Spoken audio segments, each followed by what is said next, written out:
Hola Christ Fellowship, gracias por estar con nosotros el día de hoy. Esperamos que este mensaje que vas a escuchar sea de bendición para tu vida. Y si lo es, queremos que tú consideres hacer dos cosas. Primeramente, comparte este mensaje con alguien que necesita escuchar las buenas nuevas de Cristo Jesús. Y por segundo, si este ministerio es una bendición a tu vida, queremos que tú consideres dar a este ministerio. Es muy fácil, puedes ir a cfmiami.es/dar y dar tu ofrenda de esa manera.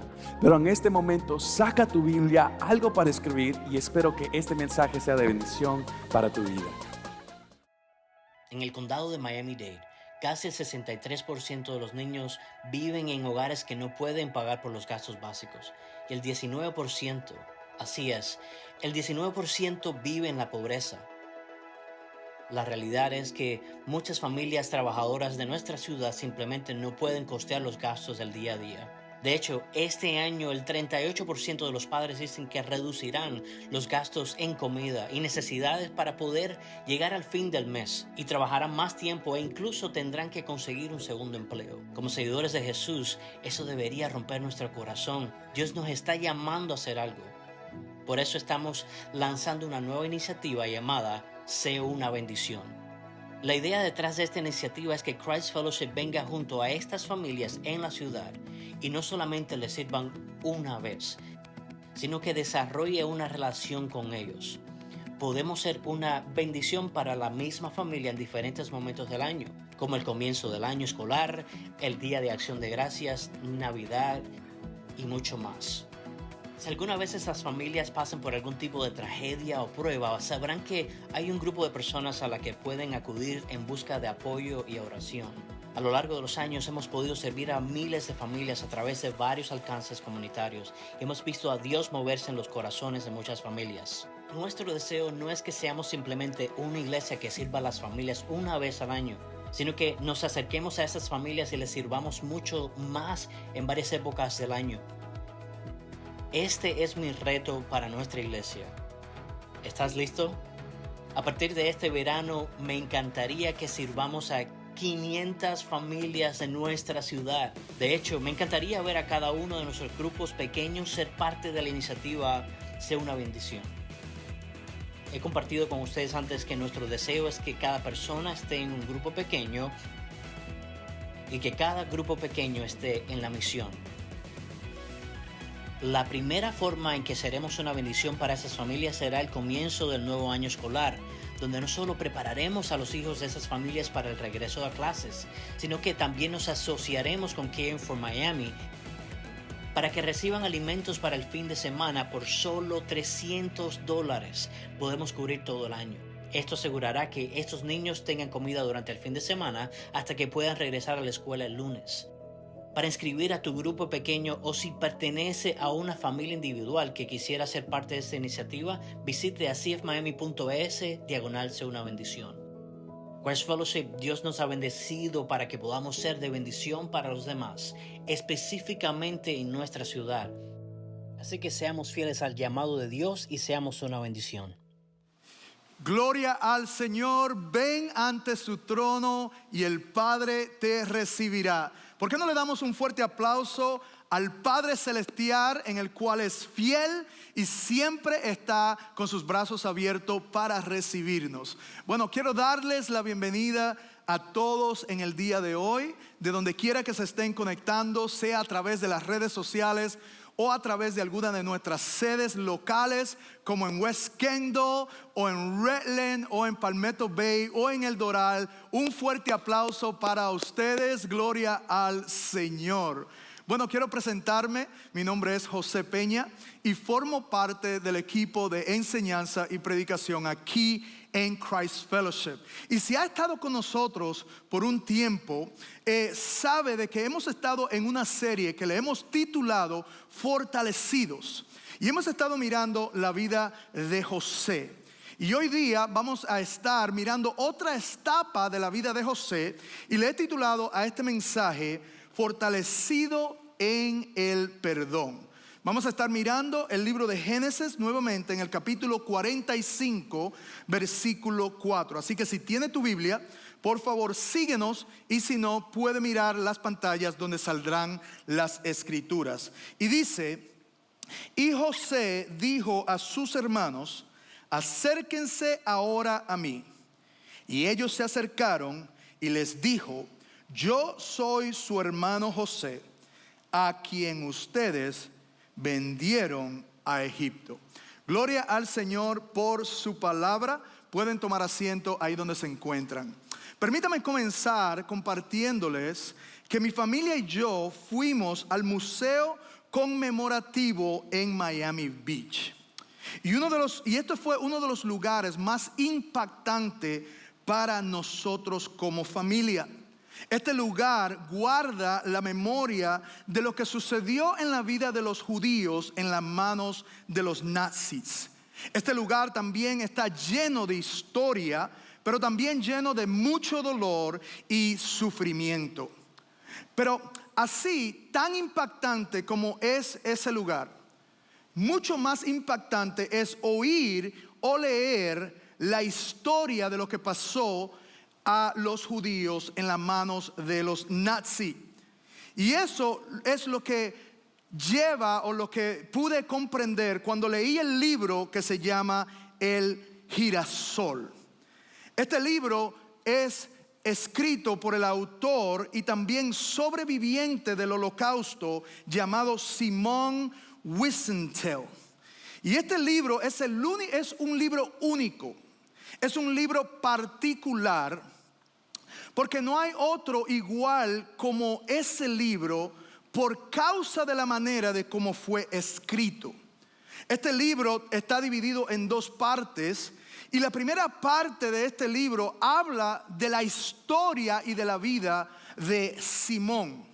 Y esta es la historia de Simón. Simón cuenta de que cuando él estaba en el campamento de los nazis trabajando, en un momento dado vino una enfermera, en la cual la tomó de las manos a él y lo llevó a la enfermería, donde se encontraba un soldado nazi que estaba muriendo. Este soldado nazi había pedido de que le trajeran a él un judío, para entonces él, o por causa de lo que él estaba sintiendo por dentro, la culpabilidad de un crimen que él había cometido, y quería que le trajeran a un judío para él entonces pedir misericordia. Y es ahí donde entonces este soldado llamado Carls le comienza a decir la historia de lo que había sucedido en ese crimen. Y él comienza a detallar de que cogieron un grupo de personas, incluyendo madres, incluyendo hijos, donde lo tiraron en una casa y encendieron en fuego la casa. Fíjense, él le dice a Simón de que todavía queda en su mente esa imagen, donde él veía los niños tratar de escapar del fuego, y sin embargo entendían de que si escapaban, los soldados estaban afuera esperando para entonces disparar a esos niños y a esas familias.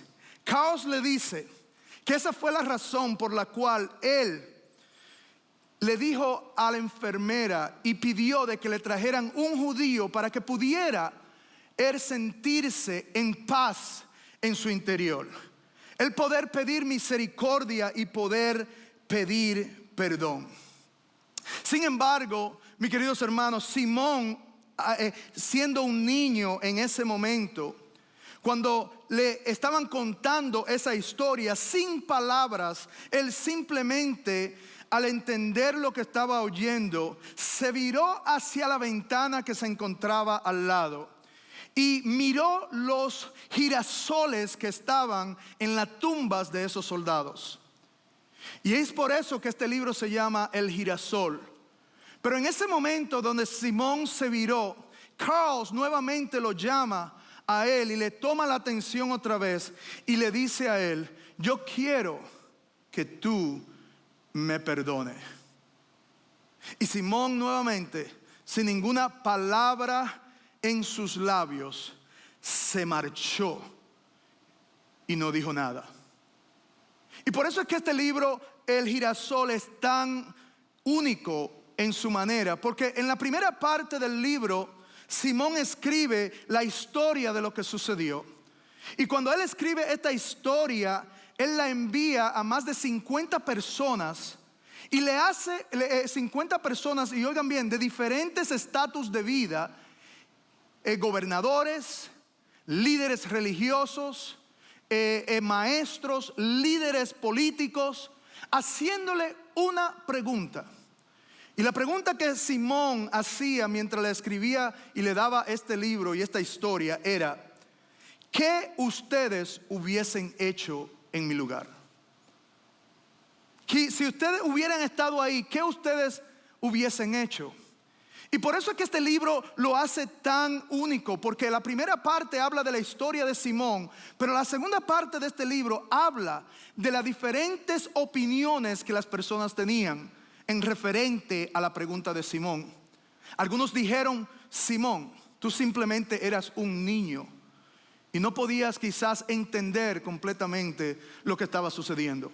Otros le dijeron: Simón, ¿cómo tú puedes otorgar perdón por tan gran crimen que han cometido? Otros decían: Simón, ¿cómo tú puedes otorgar perdón a una nación judía? Es imposible. Pero óigame bien, hubo un hombre religioso que le dijo a Simón, dice: si solo el hecho de que tú estás todavía luchando con esa pregunta, ahí es donde está también la respuesta. Y él le dijo: a lo mejor físicamente tú saliste del campamento, abandonaste el campamento, pero todavía sigue atrapado en él. Debiste de perdonar. Ahora, déjeme traer esa historia a nuestra enseñanza del día de hoy, porque qué ilustración del dolor y la experiencia de la falta de perdón. Simón se encontraba fuera del campamento por muchos años y sin embargo él se encontraba encadenado en su mente. Se encontraba atrapado en el mismo lugar. Y a lo mejor es ahí donde tú te encuentras en el día de hoy. A lo mejor tú te encuentras atrapado en el tiempo. A lo mejor tú te encuentras atrapado en un pasado. A lo mejor tú te encuentras atrapado por causa del perdón, por causa quizás de una persona querida, por causa del cónyuge que quizás te dejó, por causa de un divorcio, por causa de tu esposo o esposa o hijo, familiar o amigo. O a lo mejor quizás estás atrapado y no te has perdonado a ti mismo. Y óigame bien, de eso se trata la idea principal que yo quiero compartirles en el día de hoy. Y es de que cuando nos hacen el mal, causa un dolor intenso que solo, oigan bien, el perdón puede sanar. Solamente el perdón. Así que quizás la pregunta que hoy debemos de hacernos y que quizás está en los corazones del oyente es: ¿cómo puedo perdonar? ¿Y cómo yo sé que he perdonado? Es exactamente lo que vamos a mirar a través de la vida de José en el día de hoy. Tengo 3 puntos que quiero compartirles. Y el primer punto, si está tomando nota, es: un hijo de Dios va a tener lucha con el pecado. Va a haber lucha. Miren lo que dice el capítulo 45, versículo 4. Y José dijo a sus hermanos: acérquense ahora a mí. Y ellos se acercaron y les dijo: yo soy su hermano José, a quien ustedes vendieron a Egipto. Ahora mire el versículo 13. Notifiquen pues a mi padre toda mi gloria en Egipto y todo lo que han visto. Desen prisa y traigan aquí a mi padre. Entonces se echó sobre el cuello de su hermano Benjamín y lloró. Y Benjamín también lloró sobre su cuello. Quisiera que nos detengamos aquí por un momento, y la razón es para poder nosotros darle fundamento a lo que vamos a hablar en el día de hoy. Como le dije en la serie que hemos estado estudiando de la vida de José, pudimos ver de que José esperó en Dios.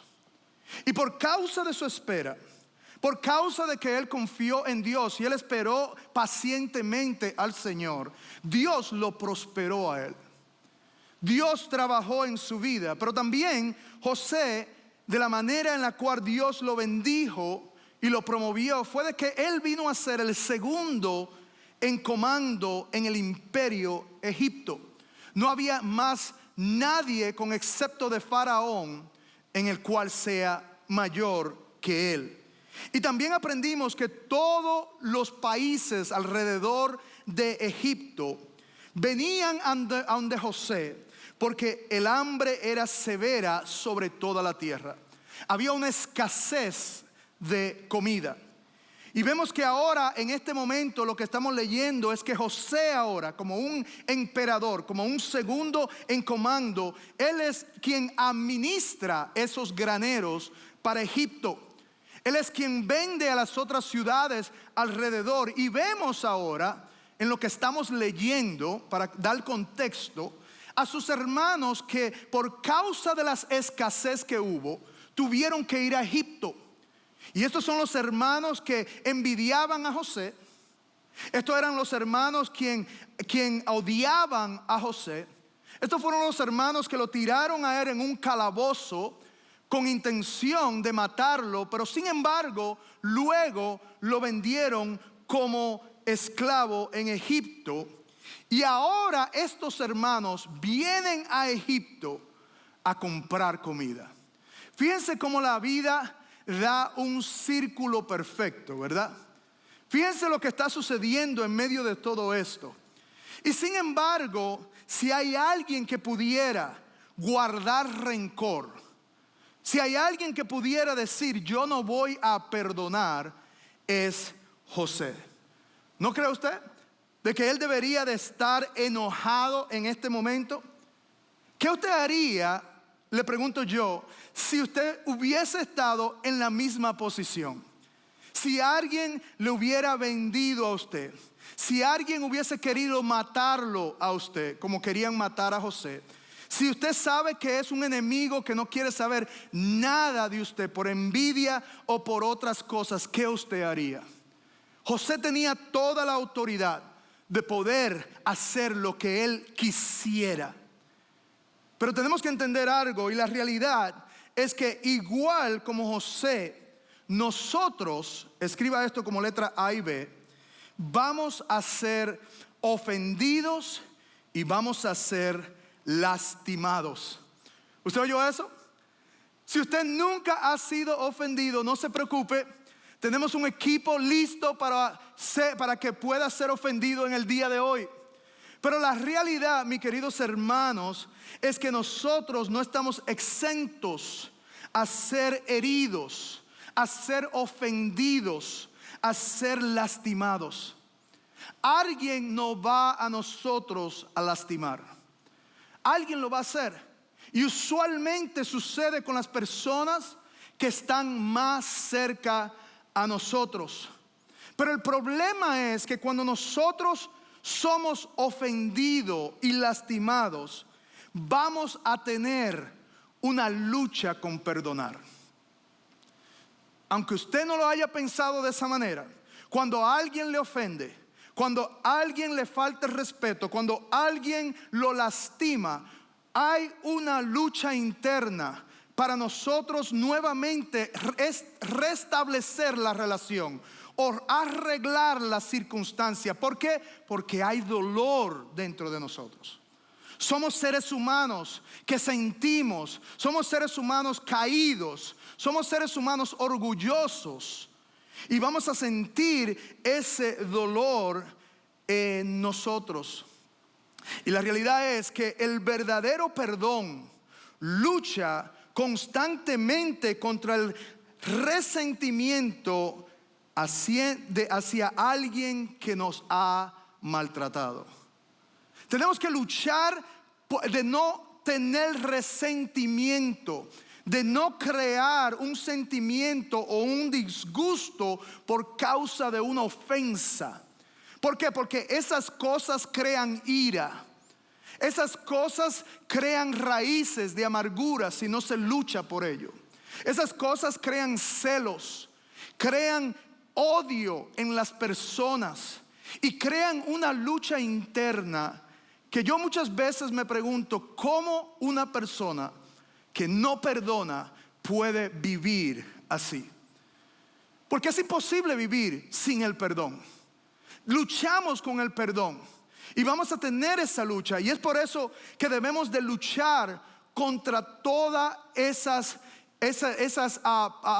iras y odio y todas esas otras cosas. Y por eso es que la palabra nos dice a nosotros en Efesios 4:26: enójense, pero no pequen, no se ponga el sol sobre su enojo. La Biblia nos dice que tenemos que luchar para vivir una vida en paz, para reconciliarnos, poder vivir una vida de reconciliación y trabajar en vivir esa vida de paz en Dios. Así que no solo un hijo de Dios o hija de Dios va a tener una lucha cuando somos ofendidos, sino que también, escriba esto como punto número 2, un hijo de Dios liberta a la persona de culpabilidad y consecuencia. Miren lo que dice el capítulo 45, versículo 1 al 3. Dice: José ya no pudo contenerse delante de todos los que estaban junto a él, y exclamó: hagan salir a todos de mi lado. Y no había nadie con él cuando José se dio a conocer a sus hermanos. Oiga bien, y dice: y lloró tan fuerte que los que lo oyeron los egipcios, y la casa de Faraón se enteró de ellos. Todos los chismosos salieron inmediatamente a hablar de que José estaba llorando. Y déjeme recordarle que José tenía una postura de autoridad alta. Y esto no era de acuerdo al ser humano normal. Esto quizá hubiese podido enseñar una flaqueza, pero la realidad es que no es así. La palabra continúa diciendo en el versículo 3, dice: José dijo a sus hermanos: yo soy José, vive todavía mi padre. Pero sus hermanos no podían contestarle porque estaban atónitos delante de él. Fíjense cómo esos hermanos que estaban ahí, que José se revela ahora en este momento, lo oyen llorar, se revela que él es José. A lo mejor ellos pensaron de que José ya había muerto, como ellos le habían dicho a su padre, y sin embargo se encuentran con esta gran sorpresa, que no solo él no ha muerto, sino que también es uno en autoridad sobre Egipto, y ahora se sienten atemorizados. Y déjeme decirle, eso es lo que cuando el perdón se aplica, cuando se implementa, hace libre a las personas. Ese es el resultado del perdón, que hace libre y libre a las personas de su culpabilidad y consecuencia del mal. Y fíjense lo que Proverbios 17:13 dice: el que devuelve mal por bien, el mal no se apartará de su casa. Él hubiera podido bien fácilmente devolver el mal, pagarle con la misma moneda, pagarle con la misma que le hicieron, la misma regla usar, y sin embargo él no lo hizo así. ¿Por qué? Porque el perdón, escriba esto como letra A, es una decisión. No es un sentimiento, es una decisión que nosotros hacemos. Miren lo que dice el versículo 8. Ahora pues, no fueron ustedes los que me enviaron aquí, sino Dios. Él me ha puesto por padre de Faraón y señor de toda su casa y gobernador sobre toda la tierra de Egipto. Fíjense que él no está hablando de sentimientos. Muchas personas esperan tener el sentimiento para entonces poder perdonar. Y la realidad es que Dios no trabaja de esa manera. Dios trabaja primero en obediencia y después viene el sentimiento. No es como yo me sienta, porque hay veces que yo no me voy a sentir el yo perdonar o el pedir perdón. Pero sin embargo tengo que obedecer la palabra de Dios. Tiene que ser una decisión que yo tome en medio de esa circunstancia. Así que cuando nosotros no perdonamos, es como la historia de la serpiente y el serrucho. Yo no sé si usted ha oído la historia de la serpiente y el serrucho, pero la historia dice que la serpiente iba por encima del serrucho y cuando se subió por encima del serrucho se lastimó y pensó que estaba siendo atacada. Y entonces se envolvió en el serrucho y lo apretó y lo apretó y lo apretó. Y mientras más apretaba, más dolor tenía hasta que murió. Y es exactamente lo que sucede cuando nosotros no perdonamos. Nos envolvemos, los apretamos tanto que no los dejamos ir y nos hacemos daño no solo a la persona, sino también a nosotros mismos. Pero cuando nosotros perdonamos, ¿sabe qué? Liberamos a la persona que nos hizo el daño. Y no solamente liberamos a la persona que nos hizo el daño, sino que también el verdadero perdón es cuando nosotros somos libres del dolor. Cuando nosotros también somos libres de ese dolor, que podemos ver a la persona y no hay dolor dentro de nosotros. Que no tendremos que entrar al supermercado y vemos a aquella persona que nos hizo el mal y correr para la próxima línea, no.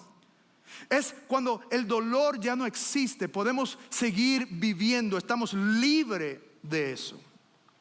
Así que no solo el perdón es una decisión, sino que también, escriba esto como letra B, es un proceso.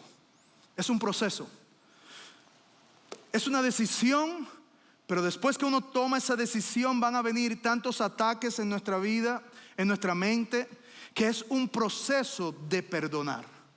Miren lo que dice la escritura en el capítulo 41, viendo la vida de José, donde hubo este cambio en él. Dice, antes de que llegaran los años de hambre, le nacieron a José 2 hijos, lo que le dio a Senat, hija de Potifera, dice sacerdote de On.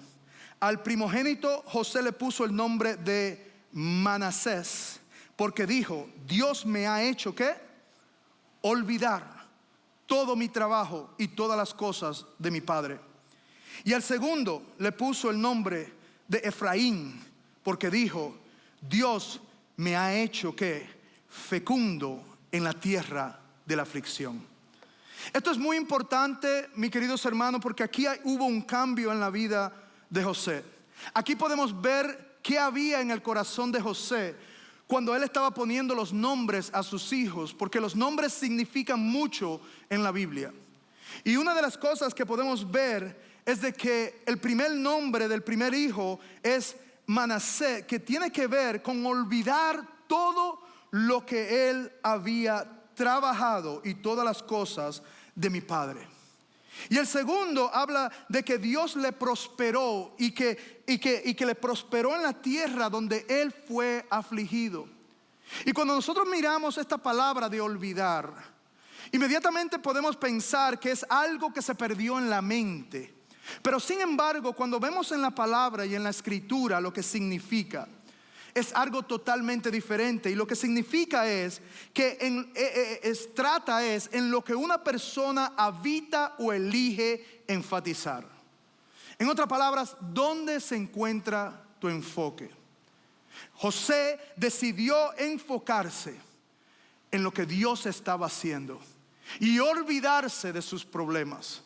No era que él se olvidó de que él fue vendido, de que él fue un esclavo, de que él, porque lo podemos ver donde él reclama y dice que la tierra de aflicción, él entiende eso, pero él no se enfocó en el problema. Y hay muchas personas que se quedan estancadas en sus vidas solamente pensando en el mal que otro le ha hecho.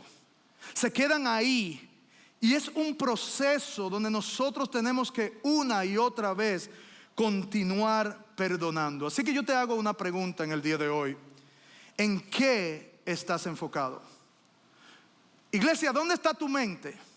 ¿Está tu mente en ver lo que Dios está haciendo? ¿O está tu mente en ver lo que los demás te han hecho? Cuando nosotros nos enfocamos en el daño que se nos ha hecho en el pasado, oigan bien, no vamos a poder ver lo que Dios está haciendo delante de nosotros. Mientras nos mantengamos mirando en el pasado y en el daño que otros nos hicieron y no perdonamos, no vamos a poder ver lo que Dios está haciendo.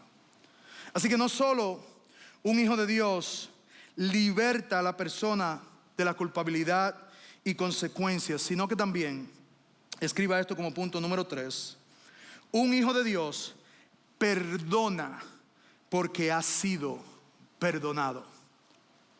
Igualmente, como una persona que está dañada va a dañar a otro, una persona que ha perdonado completamente puede entonces perdonar a otros. Y vamos a ver lo que dice en Génesis 50:15.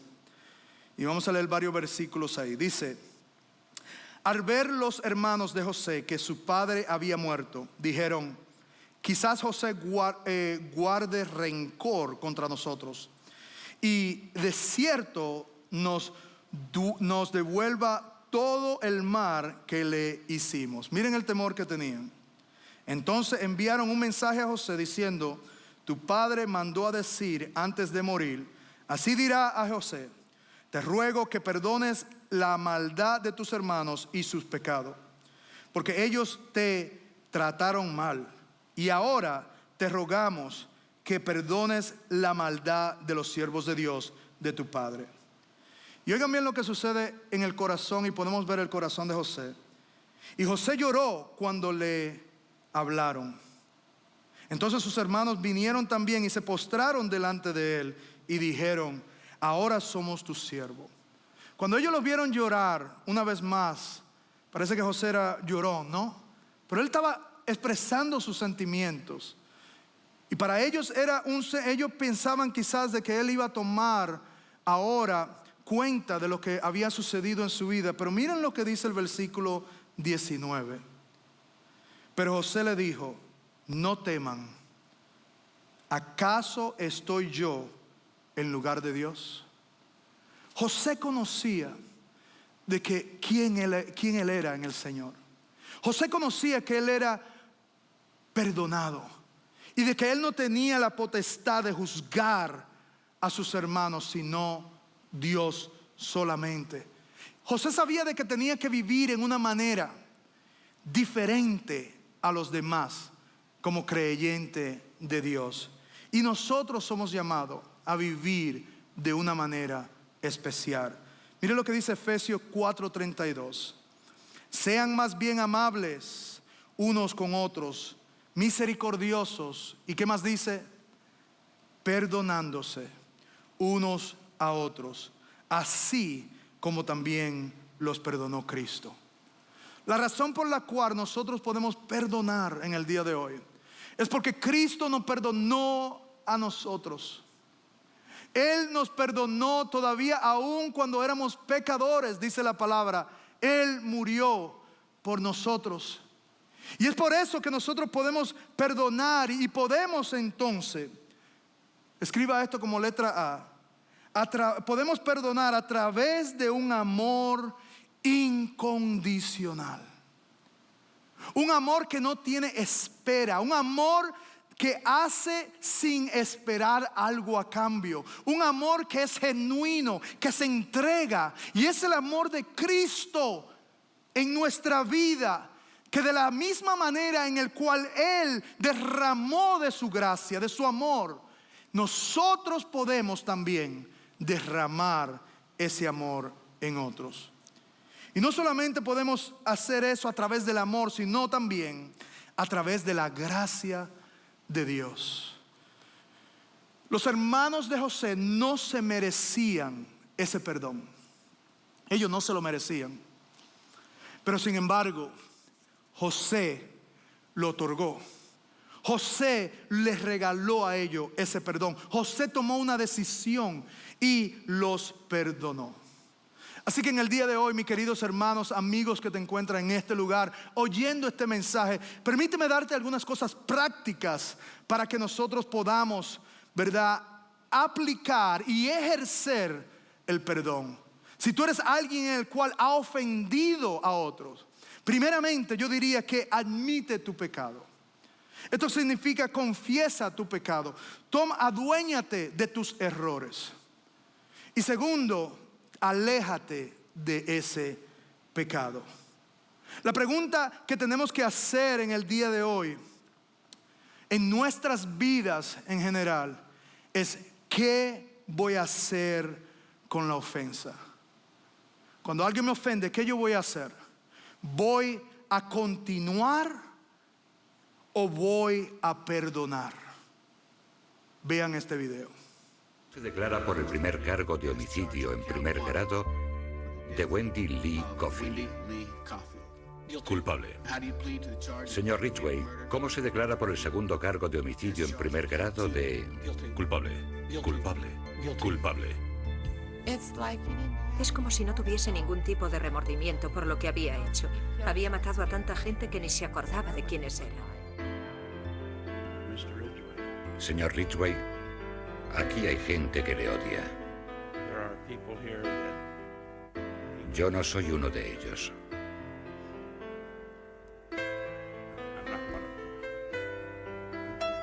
Me ha hecho muy difícil estar a la altura de mis creencias. Y lo que Dios me dice que tengo que hacer es perdonar.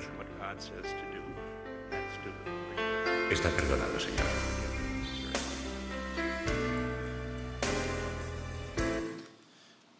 Gloria al Señor. Esa fue la historia de Gary Ridgway, un hombre que mató 48 mujeres. Y cuando fue sentenciado, todos los familiares de esas mujeres fallecidas fueron a la corte y lo acusaron. Le dijeron: tú eres un demonio, espero que vayas al infierno y todas estas cosas. Sin embargo, este hombre llamado Robert dijo: sí, se me ha hecho difícil, sí entiendo de que tengo dolor, pero sí tengo que hacer lo que Dios ha hecho por mí y lo que me ha pedido de mí, y es que te perdone. Y él dijo: ahora eres perdonado. Iglesia, yo no sé dónde tú te encuentras en el día de hoy en tu vida. A lo mejor estás estoqueado en algún lugar en el pasado en tu vida donde alguien te hizo daño. Y no es que tú pongas ese dolor a un lado. Sabemos que duele, sabemos que es fuerte y difícil, pero Dios dice que debemos de perdonar. En este día quiero hacer una oración y un llamado para que todos aquellos que en el día de hoy reflexionan en su vida, que han tenido ese caos en su vida, que han pasado, que han padecido por dolor, por decepción en su vida, que hoy pongamos en la mano del Señor todo aquel dolor, todo aquello que nos ha limitado a nosotros poder ver lo que Dios está haciendo por delante. Y a lo mejor ese seas tú en el día de hoy. A lo mejor puede que sea que comience con tú aceptar al Señor como Señor y Salvador de tu vida. Y hoy yo te pido que tú pongas tu fe en el Señor, porque solo a través de Él es que podemos nosotros perdonar, porque Él nos ha perdonado. Y iglesia, hoy te voy a pedir de que tú ores, de que tú traigas al Señor, de que tú vengas al altar y traigas al Señor todos esos dolores de tu vida. Así que si tú hoy quieres aceptar al Señor, haz esta oración conmigo. Padre Celestial, yo vengo ante ti en el día de hoy y te doy gracias, Señor, porque tú me has perdonado. Te doy gracias, Señor, por la vida en Cristo, que todavía aún cuando era pecador, Señor, diste tu vida por mí. Yo hoy te acepto como Señor y Salvador y te entrego a ti mi vida y te entrego a ti mi dolor. En el nombre de Jesús. Y el pueblo de Dios dice: amén y amén.